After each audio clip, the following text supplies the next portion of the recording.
The 28th plenary meeting of the General Assembly is called to order.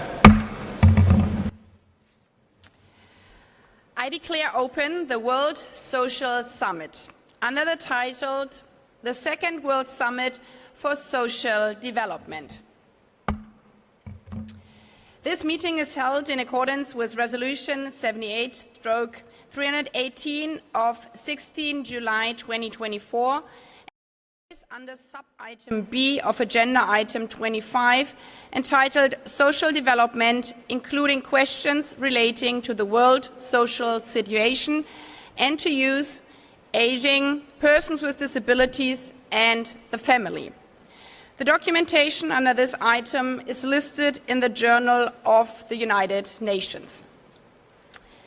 Before proceeding to the opening statements, pursuant to Resolution 78/318, the Assembly will now proceed to consider draft Resolution A/80/L5 that contains the political declaration. I give the floor to the representative of the Secretariat. Thank you, Madam President. The present oral statement is made in the context of the Rule 153 of the Rules of Procedure of the General Assembly. The present statement was distributed also to Member States. The request contained in paragraph 43A and B under the heading Follow-up of Draft Resolution A/80/L5 would entail additional new activities and would constitute an addition to the workload of the Secretariat. However, in the absence of modalities for the mandated high-level plenary meetings under the auspices of General Assembly, paragraph 43A, and the timing of the new report requested in the preparation of the follow-up process of the Doha Political Declaration and the Copenhagen Declaration Programme of Action, paragraph 43B, it is not possible at the present time to estimate the budgetary implications of the new activities.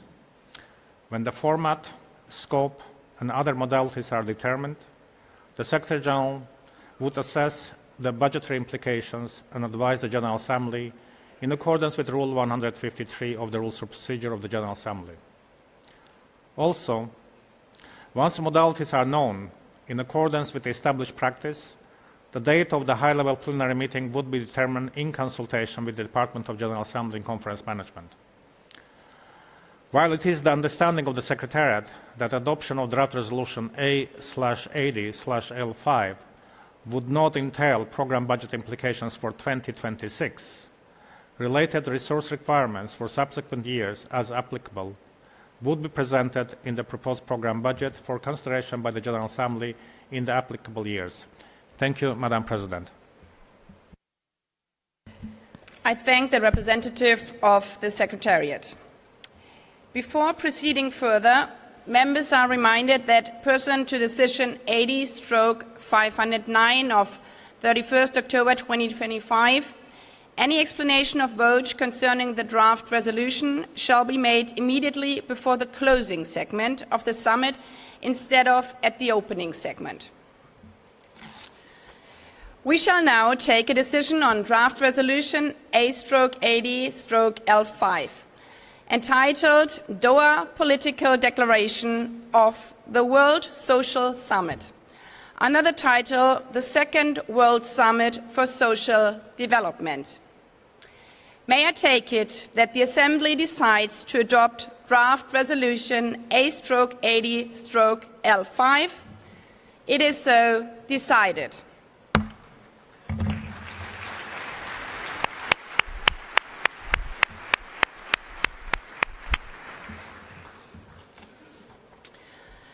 I would like to express my sincere thanks to Her Excellency Sophie de Smet, Permanent Representative of Belgium to the United Nations, and His Excellency Omar Hiyal, Permanent Representative of Morocco to the United Nations, who ably and patiently conducted the discussions and complex negotiations on this political declaration.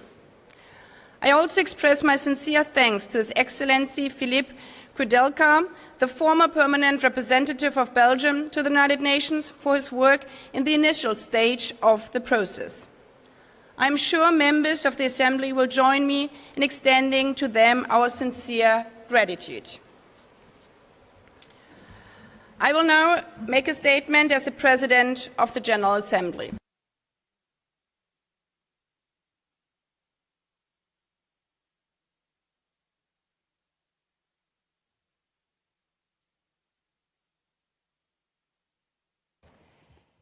Your Highness, Mr. Secretary General, Excellencies, ladies and gentlemen. Copenhagen taught us 30 years ago that social development and inclusion is essential for strong societies. Today, Doha must go the last mile and teach us how to leave no one behind, end social injustice, and guarantee dignity for everyone. In prioritizing a people-first approach, Copenhagen helped to give birth to the SDGs and later the Pact for the Future. We have seen these last 3 decades what power we can have as an international community, as United Nations, when working together, when overcoming divides. Unemployment, which stood at 1 billion people, 30% of the global workforce in 1995, fell to a historic low of 5% in 2024. Extreme poverty declined from 2 billion people in 1990, over a third of the population back then, to just over 800 million today. And access to education and health has increased in every single region. But since Copenhagen, we have also seen that economic growth alone has been insufficient to pull people in all regions out of poverty. And that growth without boundaries or oversight could actually deepen the global divide and the very structures that underpin it. There's a great exercise that schools do that exemplifies these structural injustices, in which students are told to stand at the starting line, ready to sprint forward. Suddenly, the teacher will interrupt and ask some of them to take a step backwards. Those who sometimes go to bed hungry, those whose parents are unemployed, those with no books at home, the girls. It soon becomes evident that even the strongest runners among them have hardly any chance, simply because of where they had to start, for reasons that they had no control over, for circumstances they were simply born into. If the world is like the race I spoke of, then Copenhagen has allowed millions to take steps forward, but far too many have remained stuck or have even fallen further back. 800 million people still live in extreme poverty. In some countries, half of the girls do not even go to primary school. While unemployment has fallen to 5% globally, this hides vast disparities. For instance, unemployment stands at less than 1% in some countries, yet it amounts to more than 30% in others. And young people remain 3 times more likely to be unemployed. This as women continue to earn just 78 cents for every dollar earned by men.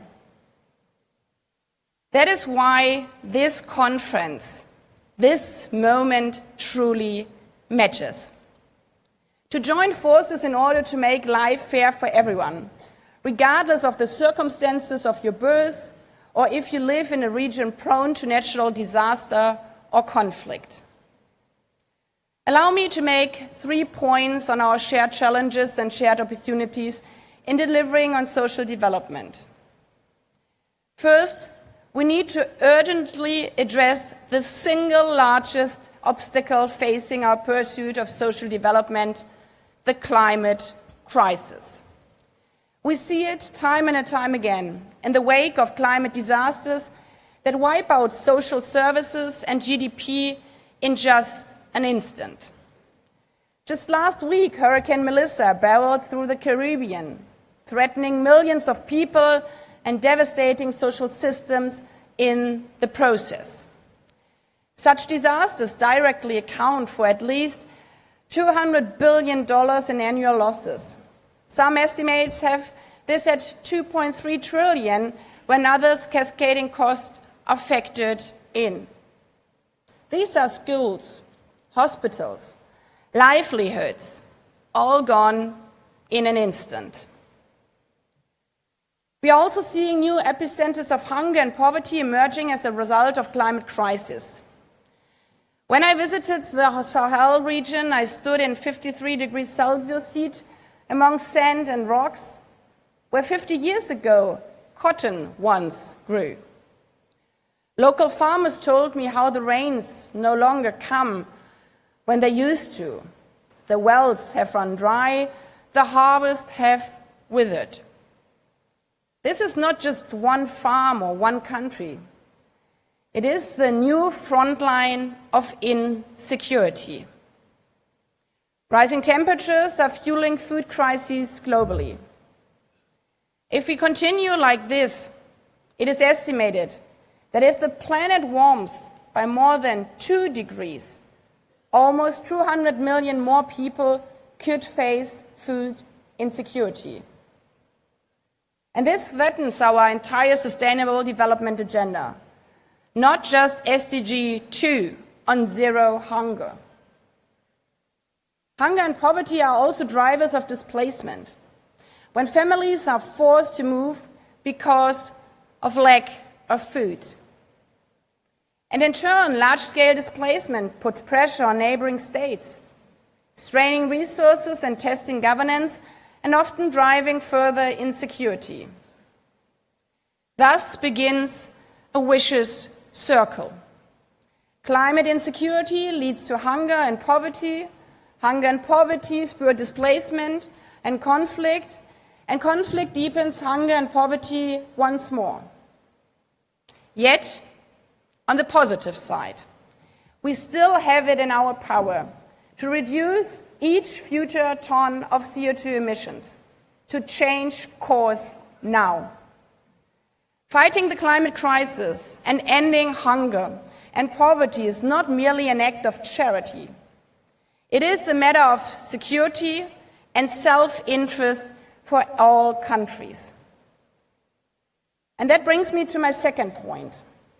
This second World Summit for Social Development reminds us that in order to tackle these multi-dimensional issues, so too must our solutions and agendas be multi-dimensional and interconnected. The Doha Declaration, as well as the SDGs, call for holistic strategies because we cannot solve hunger in isolation from health, or poverty without addressing inequality, especially in education, or climate action without ensuring decent work. They are not separate 17 goals, but rather an integrated framework where advancement in one area accelerates progress in others. And these are not siloed agendas. They all underscore that human security is the foundation of global security. Therefore, our most important task here in Doha, as well as next week at the Climate COP in Belém, and throughout the whole 80th session of the General Assembly in New York, is to defend and recommit to this vision, and so truly solve these cross-regional issues in a cross-regional manner. Because in our deeply interconnected world, no country or region can secure its interest in isolation. From energy security to supply chains to conflict mediation. Take, for example, the attacks by the Houthis on cargo ships in the Red Sea that led to a heavy reduction in shipping traffic here in Gulf ports, but also manufacturing lines that stood still in Europe. Or the other way around, when due to Russian invasion of Ukraine, cargo ships full of grain could not leave the port of Odessa in the Black Sea, leading to food insecurity and exploding food crises also here in this region, as in many other parts of the world. These crises remind us that in this race to fight hunger and poverty, we are not competing against each other. We are running together. And a chain reaction that trips up one region will slow us all down. Which brings me to my third point. Recommitting to the SDGs means filling the $4 trillion resourcing gap and reflecting these commitments in new trade agreements, in technology transfers, and in partnerships that create truly sustainable growth and not only benefit the few. Because we know that one of the biggest problems is not the money as such, but rather how and where it is invested. We have to ensure that these benefits reach everyone, everywhere. We need to create a global financial architecture that is fit for the 21st century, tackle debt burdens, boost international funds, and remove unnecessary restriction that stifle innovation as outlined in the Sevilla commitment. Public-private partnerships, if done right, can power homes and profits alike, reducing emissions while creating jobs, supporting hospitals, and electrifying schools. Similarly, new technologies hold promise to deliver real solutions, providing another avenue for meaningful engagement with the private sector, but also, at the same time, this holds true if we ensure that new innovations do not repeat old biases. As just one example, when Apple launched its credit card in 2019, its algorithm systematically gave men higher credit limits than women. This was not a technological fluke. i.e. models that learn from societies with deeply entrenched discrimination against women risk amplifying those inequalities even further. But the evidence is clear. Everyone benefits when women are at the top, designing, building, and creating these systems. Equal representation of women will ensure that technology empowers rather than exploits. Again, this is not just a matter of doing what is right or what is just. It's a matter of self-interest for all of us. Having men and women equally at the starting line of our new technological era will produce more innovative and representative products, ultimately increasing their profitability. Men and women from all regions, especially from all developed and less developed countries. Excellencies, ladies and gentlemen, we truly live in geopolitical, challenging and fragmented times. And delivering on this Doha Declaration all together in unity won't be easy. But we should draw inspiration from those students lining up for the race, and even more from the millions out there they represent. They never quit, despite all the hurdles. So too must we. With the declaration just adopted, with the promises we made, to level the playing field for all, once and forever.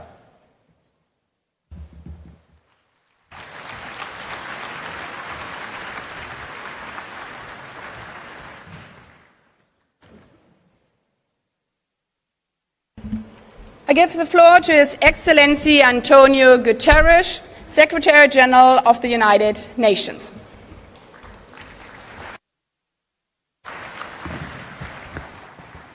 Your Highness, the Emir of Qatar, our host, Madam President of the General Assembly, Your Majesties, Your Highnesses, Excellencies, ladies and gentlemen.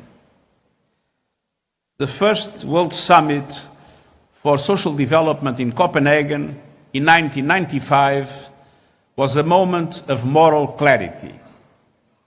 It reminded us that true development isn't about prosperity for the few. It is about opportunities for the many, grounded in social justice, full employment, and human dignity. Since then, over 1 billion people have escaped extreme poverty. Global unemployment is at a near historic low. Access to health care, education, and social protection has dramatically expanded. People are living longer, and child and maternal mortality have declined. And more girls are attending school, with rising graduation rates for all students. These achievements were the result of actions by the global community to deliver on the promise of the 2030 Agenda for Sustainable Development. Actions by governments to invest in systems that lifted people up rather than leaving them behind. Actions by international organizations and civil society partners to support development. Actions by businesses to ensure that practices enabled, not erased, social development and social justice. And actions by donors to help countries invest in their people, infrastructure, and economies.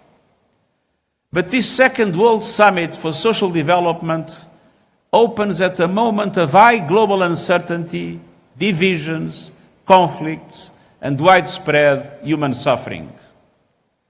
People are still facing hunger, poverty, displacement, and unemployment.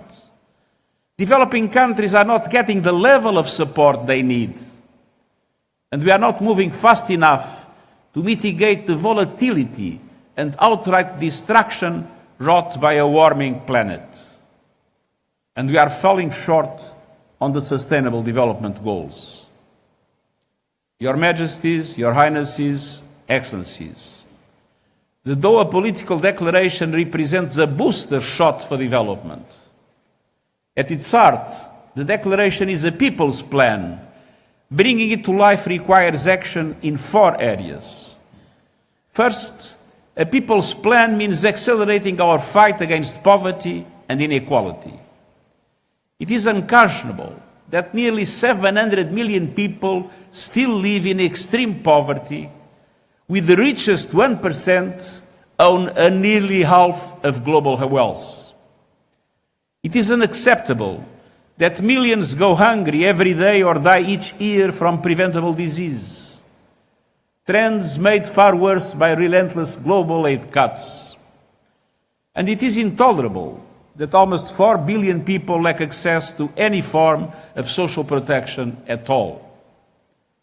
Fighting poverty requires targeted, country-led investments and strategies in all the systems that people need.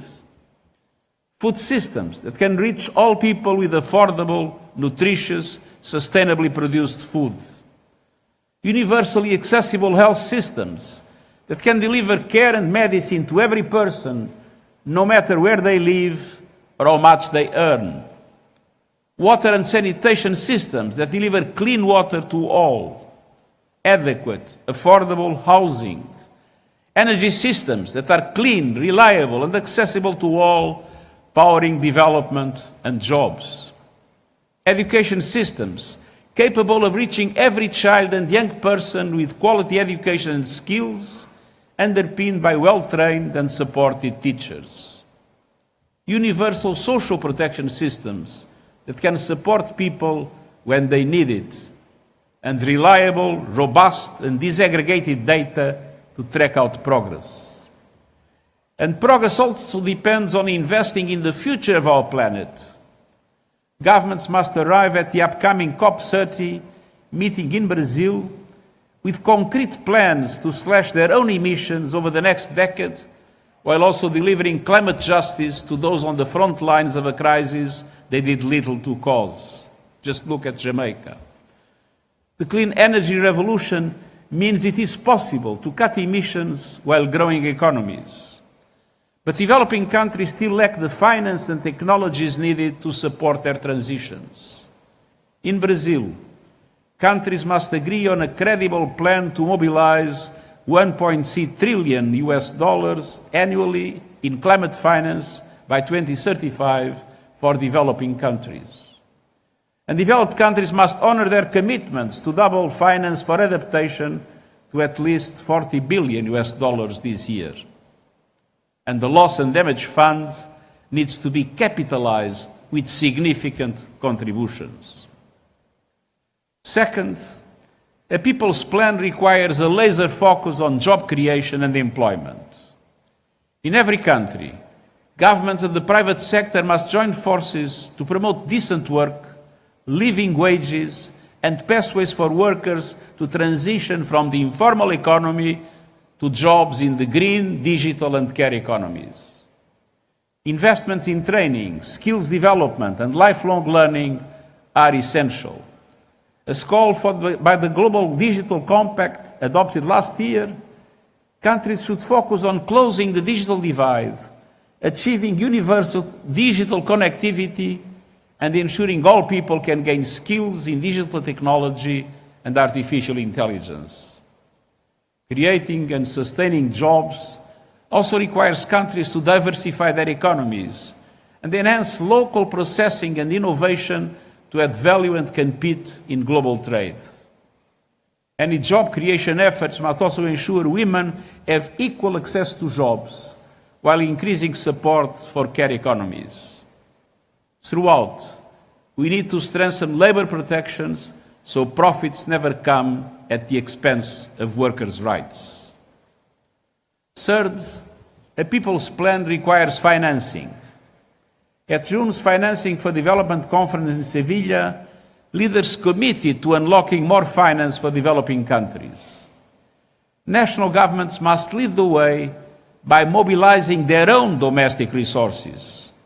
And we also need to triple the lending power of multilateral development banks that need to be bigger and bolder, and more able to leverage private finance for developing countries. We also need to ease debt burdens with new instruments to reduce borrowing costs and risks and speed up support for countries facing debt distress. The global financial architecture must be reformed so it better represents today's world and the needs of developing countries. Developing countries need and deserve stronger participation at the decision-making table across global financial institutions. And global economic governance must become more inclusive, representative, equitable, and effective. Your Majesties, Your Highnesses, Excellencies. Enfin, un plan. Finally, a plan designed for the people to bring them together. Too many people have been left behind, in particular women, minorities, migrants and refugees, elder persons, indigenous peoples, disabled persons and young people. Many are subject to prejudice, threats, poor treatment, and even demonstrable acts of violence, be this at home, in their workplaces, in the streets, or online. Governments must defend and protect democratic values, ensuring that the voices of all people, including the most vulnerable, whatever be their age or background, be heard. They must continue to lift obstacles to the participation of women, from boards in businesses to political power, and eliminate all forms of discrimination and gender-based violence. There is a need to focus on the needs for a more active presence of women in new technologies. There is a need for AI algorithms not to become bastions of male chauvinism. At all times and in all places, human voices, human rights, at all times and in all places, human rights will remain our compass and will show us the way towards justice and a future peace for all people. Your Majesties, Your Royal Highness, Excellencies, this summit is placed under the sign of hope, hope with collective action. There's a need to mobilize political will and necessary financial resources to pursue the voyage that we have started together and did so 30 years ago in Copenhagen. We have the Doha Declaration, and thanks to this, we are going to achieve this far-reaching plan because humanity is calling for it and deserves it. Thank you. I thank the Secretary General. I invite His Highness Sheikh Tamim bin Hamad Al Thani, Emir of the State of Qatar, in his capacity as host country, to address the Assembly.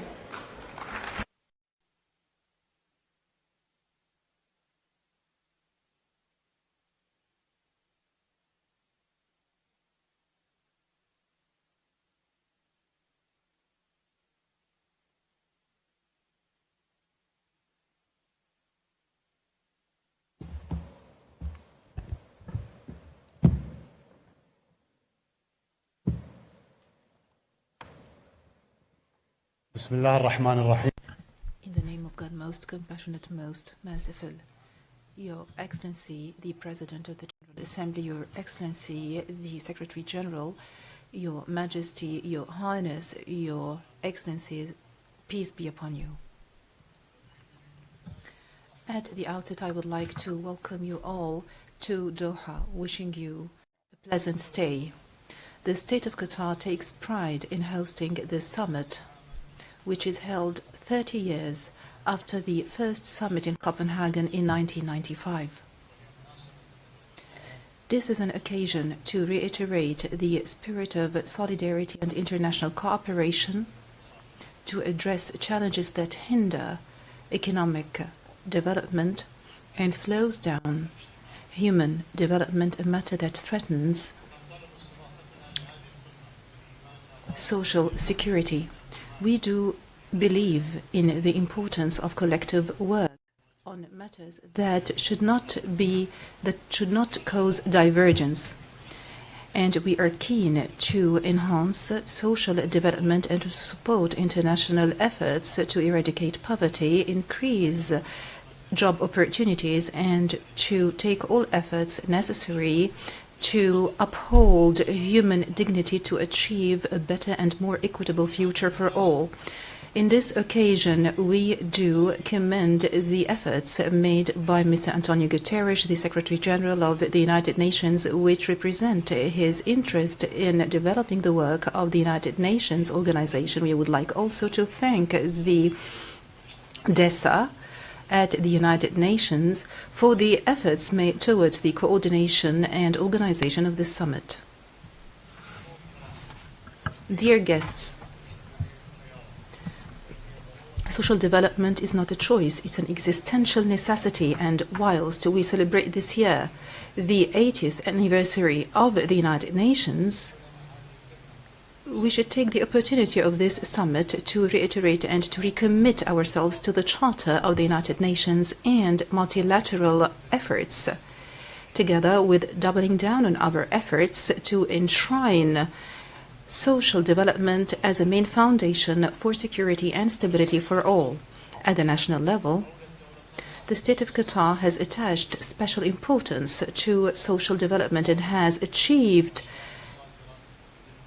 clear progress according to the indications issued and published by competent international organizations, and we work on improving the quality of life, welfare, and prosperity, in addition to developing education, economic empowerment, health and family care, as well as social protection. The state of Qatar, through the Ministry of Family and Social Development, has launched its 2024-2025 strategy under the slogan "From Care to Empowerment," which is based on creating a community and a society that is based on the equality of opportunities, and which comes in line with the 2030 vision of the state. At the international level, we are cognizant of the fact that challenges hinder social development, as poverty and social inequality and unemployment. All this calls upon us to make consolidated efforts, and we cooperate closely with the United Nations in this regard, and we have spared no efforts towards honoring our undertakings and our commitments towards this goal. The state of Qatar will continue to be an active partner in the international community, and we will continue to support all efforts of social development through the aids and contributions made by Qatar to several countries and societies through the Qatar Development Fund and the Qatar Charity Association.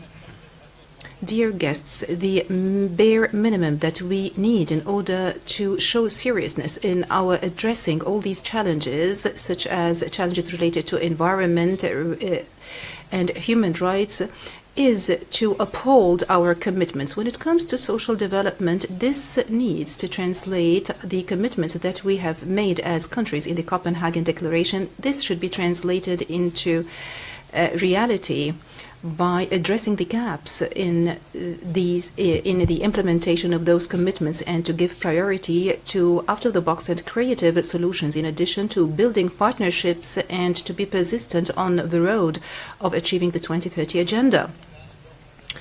The Doha Declaration that was adopted in this summit is the fruit of relentless efforts and unwavering work, as well as consultations that were held in New York, and it is an ambitious document towards the achievement of the desired social development. And in this regard, we would like to commend the efforts of Belgium and Morocco and the United Nations for their efforts towards the facilitation of intergovernmental consultations and negotiations. And we are confident that the Doha Declaration, which reiterates and stresses the moral and socio-economic vision of social development that is based on human dignity and human rights, as well as equality and peace, will give impetus and momentum that accelerates the achievement of the 2030 agenda, and this will represent a roadmap and a robust foundation to address all social development issues, especially poverty, unemployment, and social exclusion. It's impossible to achieve social development in any societies without peace and stability, and we do believe that constant peace and not temporary settlements is just peace. And it's very obvious, it goes without saying, that the Palestinian people need all forms of aid to be able to recover from the devastation that was caused by the Israeli occupation and the apartheid system in Palestine. We call upon the international community to double down on its efforts and to provide support to the Palestinian people for reconstruction and to secure the basic needs for this resilient people until justice is administered and until they manage to exercise their legitimate rights on their territories. When it comes to peace and stability,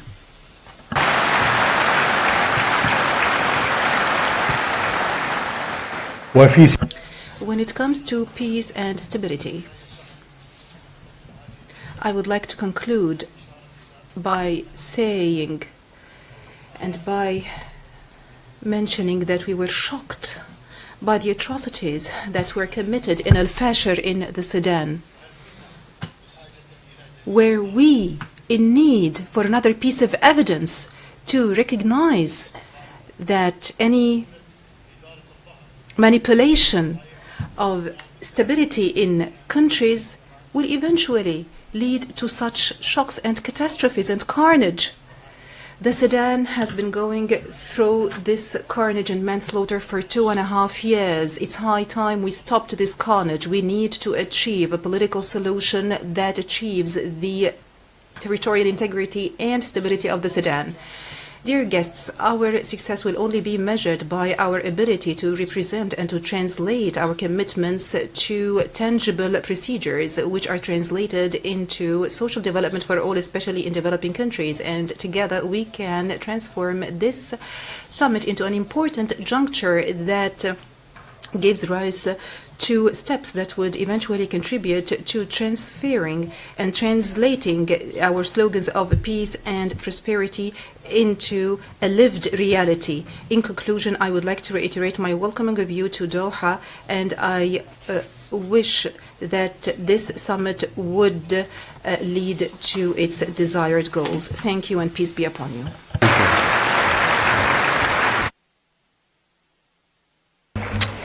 I thank the Emir of the State of Qatar for his speech and for hosting this summit.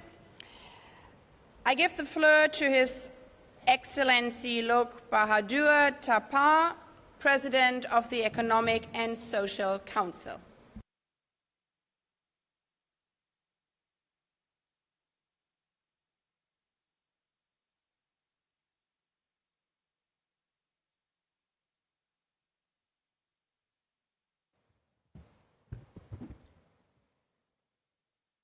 Madam President, Your Highness, Amir of the State of Qatar, heads of the state and government, honorable ministers, Mr. Secretary General, Excellencies, distinguished delegates, ladies and gentlemen. It is an honor and privilege for me to join in the opening of the Second World Summit for Social Development. I thank the State of Qatar for hosting this summit, and I am grateful to His Highness, the Amir of the State of Qatar, for his leadership and hospitality. I also thank my colleagues, His Excellency Omar Hilale, permanent representative of Morocco, and Her Excellency Sophia De Smith, permanent representative of Belgium, for skillfully steering the negotiation that led to the Doha political declarations. Their work has resulted in a balanced and forward-looking declaration that embodies our shared commitment to advancing social development. Excellencies, since the Copenhagen Summit 30 years ago, the world has seen extraordinary social and economic progress. People are healthier, they are more educated, and they are more connected than ever before. Yet, we are still far from reaching the SDGs. Only 35% of the SDG target are on the track, and governments are grappling with diminishing opportunities for meaningful employment, widening inequalities, and growing insecurities. On this, the Doha Declarations is a milestone. It underscores the urgency of strengthening the social dimensions of social development. And it calls for actions on 3 interrelated priorities: ending poverty, ensuring full and productive employment and decent work for all, and promoting social inclusion. Excellencies, over 800 million people still live in extreme poverty. In addition, billions live very close to the poverty line. Even a minor shock, a sudden illness, unexpected expense, the loss of a job, or a climate-induced disasters can send them into poverty. Informal employment continues to affect over 80% of workers in Africa and 70% of workers in Asia. Income and wealth are increasingly concentrated at the top. Today, the world's richest 1% of the populations own more wealth than 95% of humanity combined. Nearly 2 billion people globally remain uncovered or inadequately protected by social protections, without the safety nets that cushion shocks, preserve dignity, and enable resilience in the face of crisis. And societies are increasingly divided and polarized. Confidence and trust in institutions seem to be eroding. Distrust fueled by misinformation and disinformation fractures social cohesion and undermines our ability to achieve the Sustainable Development Goals. Addressing these myriad issues lies at the heart of the mandate of the Economic and Social Council. Excellencies, the 80th anniversary of the Council is an opportunity to renew our joint commitment to its enduring values, cooperation among nations, inclusive development, and the dignity of every person. Those principles have guided the Economic and Social Council since 1945. They continue to define our work today. The 5-year review process agreed in the Doha declarations provides an important opportunity to measure progress and renew momentum. The General Assembly will lead that effort, and the ECOSOC system will support it by bringing together governments, UN systems, stakeholders to translate shared commitments into actions. The role of the commissions for social development will be pivotal in this regard. We should spare no effort in establishing ECOSOC forums and segments provide important opportunities to connect global policy with actions on the ground. Excellencies, under Nepal's presidency, ECOSOC is advancing global cooperation on food systems, financing for development, climate resilience, and digital inclusion and youth entrepreneurship. Issues that underpin poverty, education, decent work, and social inclusion. Our policy guidance support implementations at the local, national, and regional levels, strengthening the government's efforts. The UN system's analytical and evidence-based support runs throughout the Council's work, and providing space for the diverse voices of stakeholders, including youth, women, and persons with disabilities. We ensure that our deliberations are rooted in the realities on the ground. These strengths will be fully mobilized to advance the commitments we make here in Doha. ECOSOC will continue to work with member states, the UN systems, and partners to ensure that the Doha declarations translate into tangible progress in people's lives.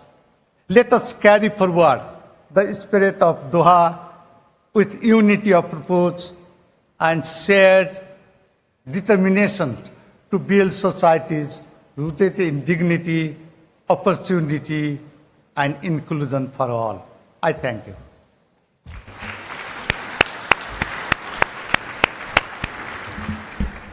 I thank the President of the Economic and Social Council, We've heard the last speaker in this opening segment. Before giving the floor to the first speaker on the list of speakers, delegations are reminded that statements are limited to 5 minutes. I would like to appeal speakers to deliver their statements at a reasonable pace so that interpretation into the other official languages may be provided properly. As members are aware, pursuant to Resolution 78/318, in addition to the plenary meetings, the summit will have 2 high-level roundtables. The first roundtable will start this afternoon at 3 p.m.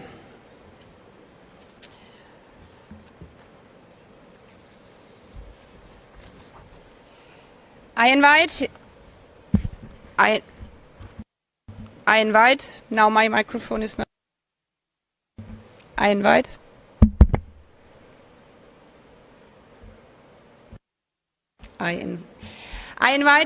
His Excellency Abdul Latif Jamal Rashid, President of the Republic of Iraq, on behalf of the Group of 77 and China, to address the Assembly.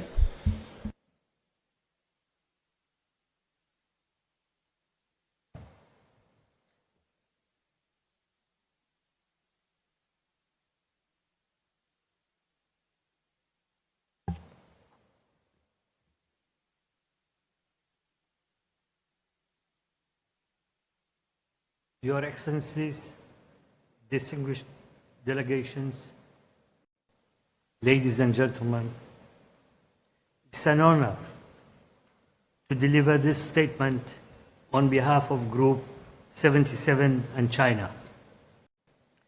First and foremost, the group takes this opportunity to thank the co-chairs of the intergovernmental process and the permanent representatives of the Kingdom of Morocco and Belgium for their leadership, tireless efforts, and thoughtful guidance throughout this process.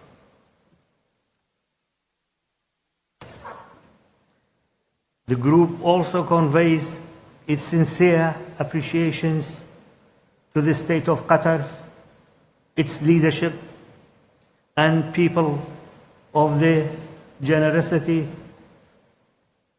warm hospitality, and excellent arrangement that have enriched our deliberation at this historic summit. We gather today in Doha with great hope that this meeting will inspire concrete progress in advancing the welfare and dignity of all people. As we approach 2030, the international community stands at a pivotal moment, one that calls for resolve to translate our commitments to tangible outcome in the lives of of all our nations. Though our path and achievements may differ, our shared aspiration for more just and secure world unite us. Let us this summit be a step towards a deeper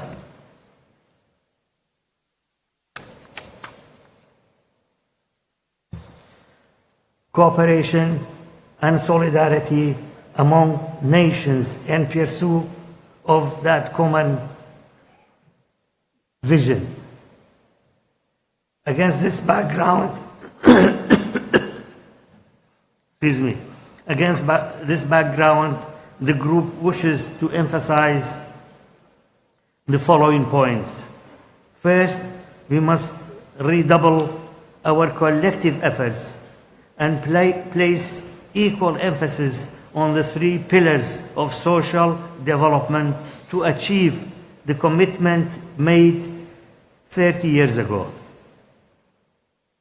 Addressing the existing gaps and inadequate means of implementation remains a pressing challenge. The principle of common but differentiated responsibilities must remain central, as the international cooperation and solidarity are indispensable and to addressing these challenges. Second, the group underscores the urgent need to confront persistent social development challenges by reducing uncertainty, inequality, and insecurity, while upholding human dignity, human rights, and fundamental freedom for all. Third, the group welcomes the measures undertaken by member states to promote equal opportunity, inclusion, and social justice, and reaffirm its full commitment to ensuring that all individuals are empowered to participate fully in social, economic, and political life. Fourth, the group welcomes the inclusion of racism as a cross-cutting issue in the outcome text, highlighting the need to stop up our efforts to fight against all forms of racism, racial discrimination, xenophobia, and related intolerances. However, the group regrets that genuine progress in addressing this enduring scourge still falls behind our aspiration. Fifth, the group stresses that migration is an ember of development and recognize the positive contribution of migrants to inclusive growth and sustainable development in countries of the origin. Transit and destination. We acknowledge the importance of addressing the nexus between international migration and social development in a comprehensive and balanced manner. Six, while technology is an essential tool for achieving development goals, access to its benefits remains unequal. The group, therefore, emphasizes the urgent need for concerted action to bridge the growing digital divide. Seventh, the group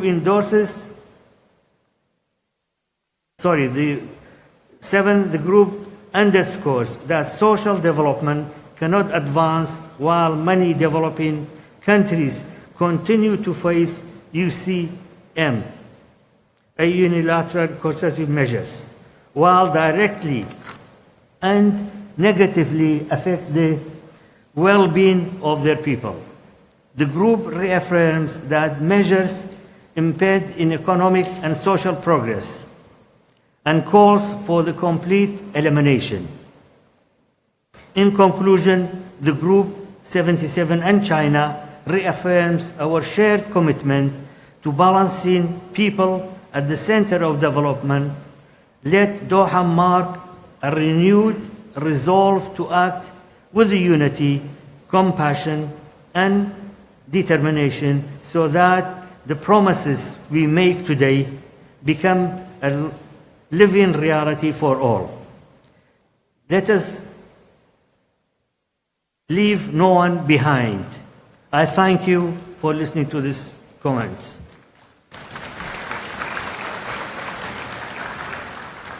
I have the second speech on behalf of Iraq. Bismillah ar-Rahman ar-Rahim. Deliver my speech on behalf of Iraq in Arabic. Your Excellency, Sheikh Tamim bin Hamad Al Thani, Your Highness Prince of the State of Qatar, Excellencies, ladies and gentlemen, Your Excellencies and gentlemen, may the peace and mercy and blessings of God be upon you. At the outset, I wish to convey my sincerest thanks to the State of Qatar for its generous hosting of this summit, which is held at a very critical juncture as we are about to launch a new era which requires a renovation of international commitment to social justice and the strengthening of decent work and the establishment of more just societies. Equally, I wish to address my thanks to the United Nations and its specialized agencies for its unstinting support for member states in their implementation of the 2030 Sustainable Development Agenda and for its active partnership alongside Iraq on our developmental path. Equally, we thank all participating states for efforts made in preparing the Doha Declaration, which represents a quantum leap towards strengthening comprehensive, inclusive and sustainable social development at the global level. Ladies and gentlemen, our meeting today under the second summit is held over 30 years since the Copenhagen summit in 1995.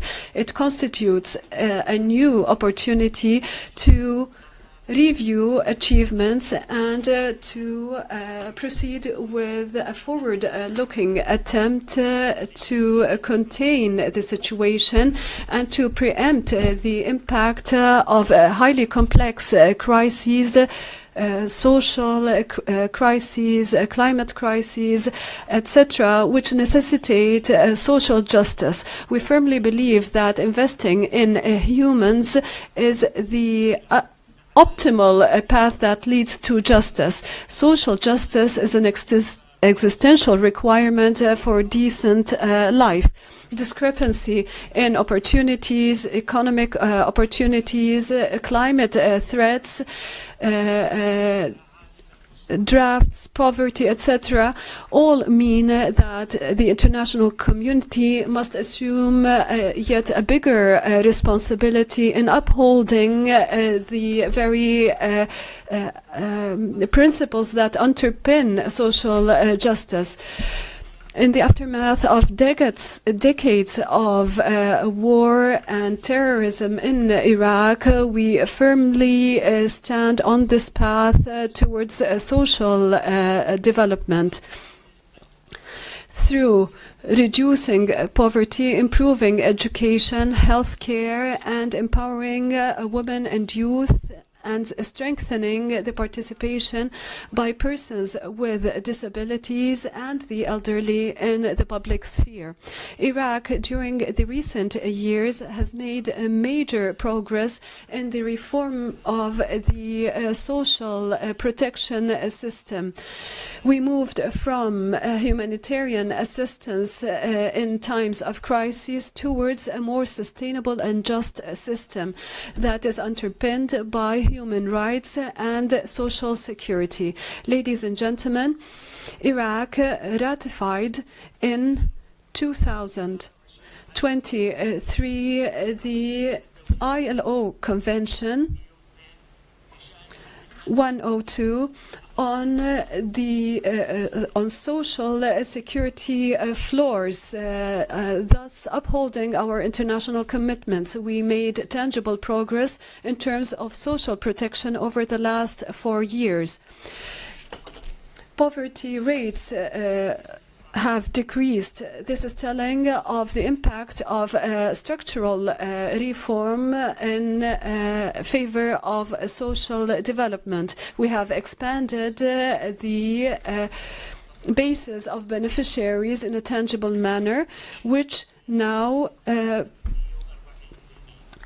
it reached 140% of those benefiting from social security, in addition to an increase in the amounts dedicated to social security. As we move from support to productivity, we have launched a unified program that benefits tens of thousands of individuals, in addition to support to small and medium-sized enterprises. This led to a reduction in unemployment rates and empowered women economically. The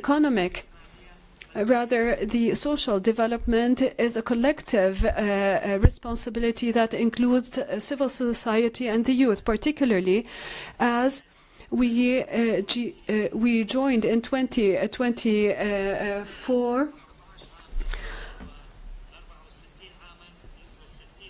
the ranks of those countries with a large presentation or portion of youth among its population. This prompted us to improve job opportunities, the development of skills, and the focus being placed on entrepreneurship in favor of youth and women.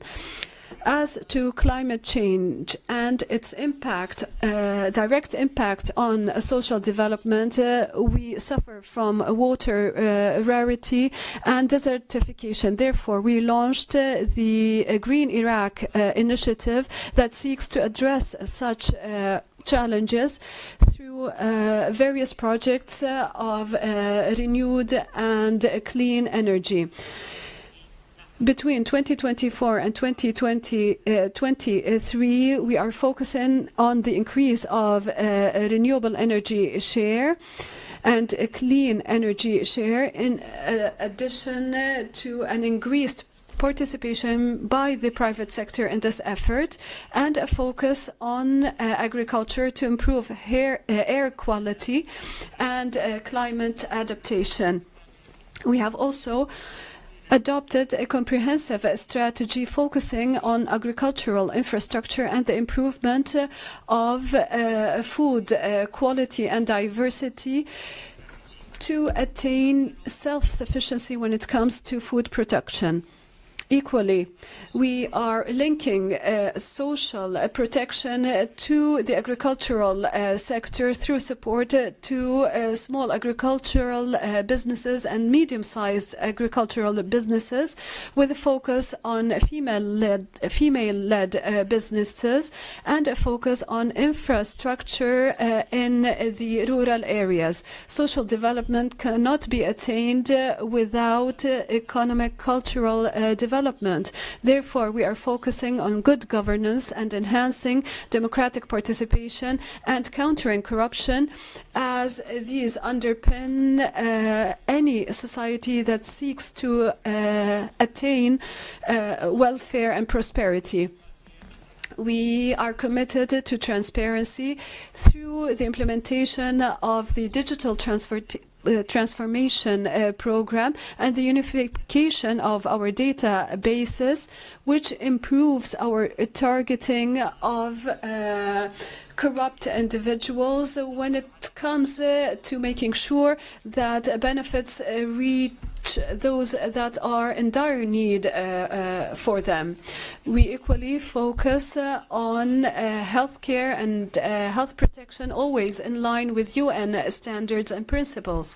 Iraq has adopted a national development plan covering 2024-2028, in addition to a strategy for the alleviation of poverty and the Iraqi Vision for Sustainable Development 2030 and the 2050 Iraq Vision, in addition to a national employment vision to guarantee decent work and secured work for all. Challenges social development is faced with are well entrenched. These include inter alia, migration, climate change, among others. This necessitates comprehensive and joint work. We have established specialized and ad hoc funds to address such challenges and to support development at the governorate level.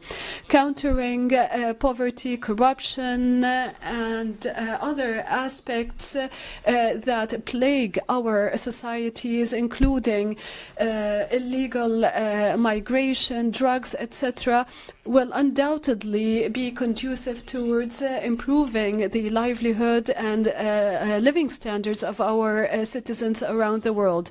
Iraq stands ready to support the international community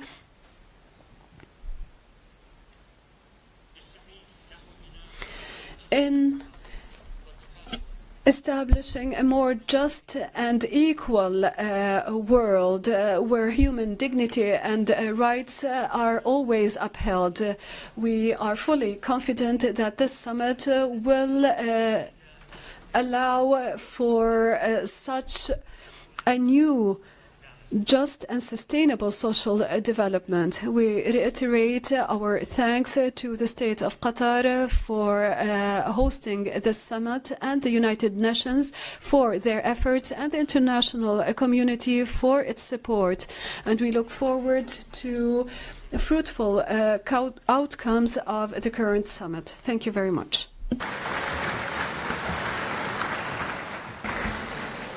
I thank the President of the Republic of Iraq. May I remind delegation again that statements are limited to 5 minutes. There's a timer. I invite His Excellency William Samoei Ruto, President of the Republic of Kenya and Commander-in-Chief of the Defense Forces, on behalf of the African Group, to address the Assembly.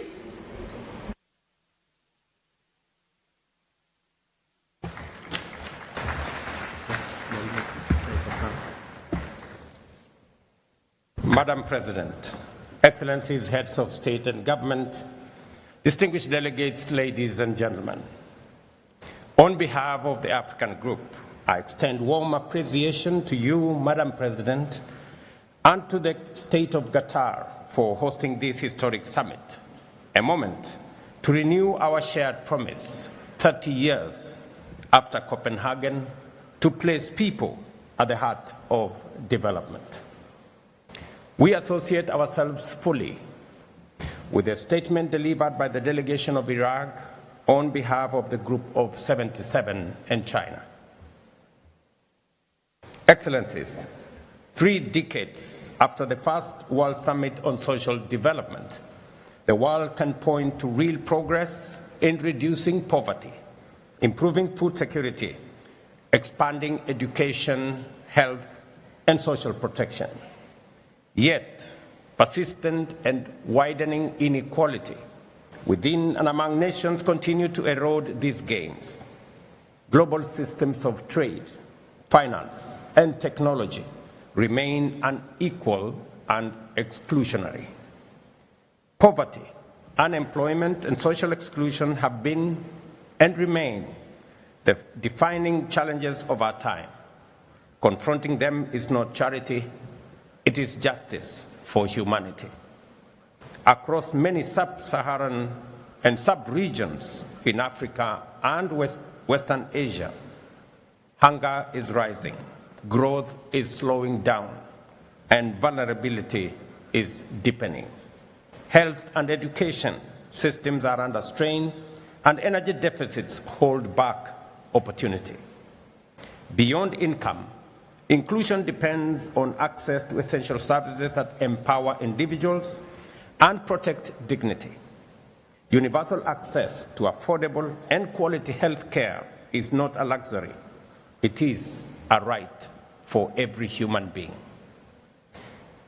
Housing insecurity, manifesting through homelessness, overcrowding, and substandard shelter, continue to breed inequality. As housing costs outpace wages, affordable housing must become a cornerstone of social development. Informal and precarious employment remains yet another of the gravest obstacles to stability and growth, particularly in low and middle-income countries where millions live close to the poverty line. Ladies and gentlemen, the digital divide is emerging as one of the greatest barriers of our time. Access to affordable connectivity, access to devices, and digital skills must become universal. Education must include every learner, empower every teacher, enrich every community, including persons with disability. As Africa, we believe that transforming informal sectors, enhancing productive capacity, and expanding access to global markets requires stronger international cooperation in line with the Addis Ababa Action Agenda and the right to development. We therefore call for comprehensive reform of the international financial architecture to make it fair, transparent, and responsive to the needs of developing nations and its people.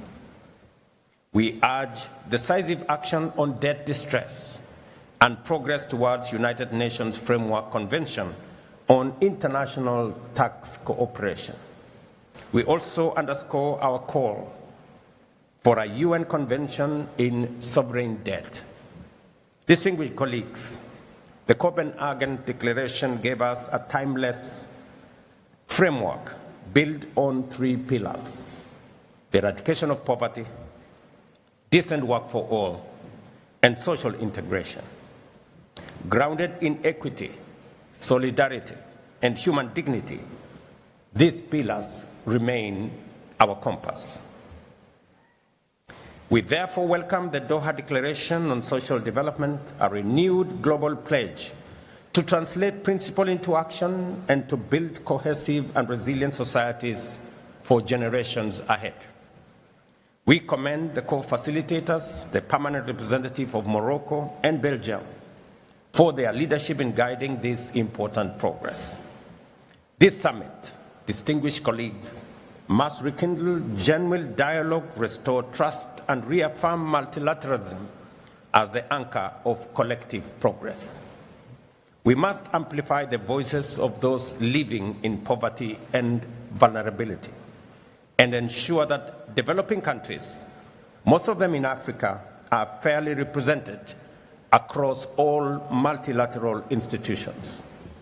Accordingly, the African Group reiterates its demand for 2 permanent and 2 non-permanent seats for Africa on the UN Security Council with full rights and privileges. True social development cannot thrive without historical justice and equal representation.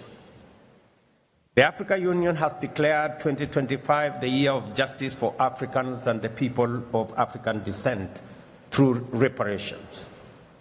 This is a defining step towards justice and healing for Africa and its diaspora, calling for accountability for the crimes of slavery, colonialization, apartheid, and exploitation that caused lasting human and environmental harm. We also reiterate the importance of the high-level General Assembly meeting in September 2026 to mark the 25th anniversary of the Durban Declaration and Program of Action and invite all partners to support its successful implementation within the second decade for people of African descent. Together, let us envision a future that is inclusive, resilient, and just. A world free of hunger, poverty, disease, racism, and inequality. A world where prosperity is shared, the digital divide is bridged, and trust in multilateralism is renewed. I thank you. Allow me, Madam President, having just addressed this assembly on behalf of the African Group, I now have the honor, with your kind indulgence, to deliver Kenya's national statement. In the years since Copenhagen, the world has made tremendous advances in science, technology, and innovation, transforming lives and transforming economies. Yet amid this progress, poverty, inequality, unemployment, and social exclusion persist, and in far too many places they have deepened. In Kenya, through our bottom-up economic transformation agenda, we have charted a deliberate roadmap to confront these challenges head-on, and I am proud to share a few of its key highlights. We recognize that education is the most powerful equalizer in society. That is why Kenya has fully transitioned to the competence-based education and training system that emphasizes practical skills, innovation, and lifelong learning. Equally, to make higher education equitable, we introduced a student-centered funding model that guarantees access to quality education for every learner, regardless of their social or economic background.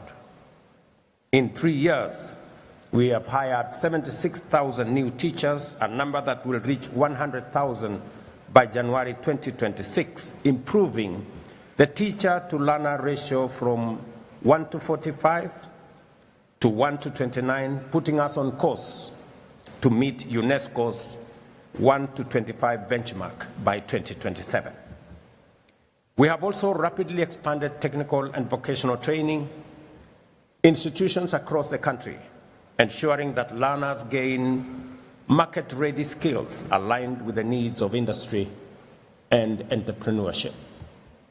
Beyond education, we're empowering citizens economically through initiatives like the Financial Inclusion Fund, popularly known as the Hustler Fund. To date, the fund has disbursed Kenya shillings 80 billion, an equivalent of US dollars 615 million, to 26 million Kenyans. It now accounts for more than 9.5 million repeat borrowers, including 5 million individuals who have successfully restored their creditworthiness through consistent repayment, enabling them not only to re-enter the formal credit market, but also access higher borrowing limits and better financial terms. At the same time, together with partners, we are launching programs such as the National Youth Opportunity Towards Advancement Project. Over the next 5 years, it will reach 1 million young Kenyans, training them in skills that are on demand, financing startups, and enabling access to government procurement opportunities. We are equally committed to protecting the most vulnerable members of our society, including the elderly, orphans, widows, and persons living with disability. Through our National Safety Net program, commonly known as Inua Jamii, what began as a modest monthly support to 500 households has now expanded to reach more than 1.7 million families across the country. Madam President, Excellencies, through the Affordable Housing Program, we are delivering much-needed shelter while at the same time creating jobs and fostering inclusion. Today, over 230,000 housing units are under construction nationwide, employing more than 340,000 Kenyans and expanding opportunities for local artisans and small businesses. We are also expanding pathways for labor mobility through bilateral agreements with partner countries, like here in this great country of Qatar, where over 70,000 Kenyan nationals are proudly working and earning a decent living and contributing to inclusion back at home. In just 3 years, over 400,000 Kenyans have secured jobs abroad, sending home remittances that support families and strengthen our economy. In the digital economy, nearly 2 million Kenyans have been trained in digital literacy, and over 300,000 young people have accessed digital jobs in e-commerce, business process outsourcing, and innovation hubs. Through reforms in health, ladies and gentlemen, the number of Kenyans with medical insurance has grown from 8 million in 2023 to 27.2 million today, ensuring that no one is denied health due to inability to pay. In summary, Excellencies, Kenya's experience affirms that people-centered policies deliver transformative results. Yet, in an interconnected world, national action alone cannot overcome global inequalities. It is therefore incumbent upon us today to stand together with renewed resolve to confront and dismantle the entrenched structures that enable global exclusion and perpetuate inequality. Regrettably, Madam President, I note that this Doha summit convenes at a time when global solidarity is in advancing social development has weakened considerably. 30 years ago, in Copenhagen, the world spoke with one accord and acted with common purpose. Today, however, that sense of shared conviction has significantly dimmed. Faced with new and complex crises, from climate shocks and conflict to unequal trade and debt distress, nations are too often divided by competing interests, inward-looking nationalism, and short-term calculations. We witnessed it in the inequitable distribution of COVID-19 vaccines, in the unmet pledges in the climate finance, and in global systems that privilege power over partnerships. The consensus that once bound us together in Copenhagen is fraying.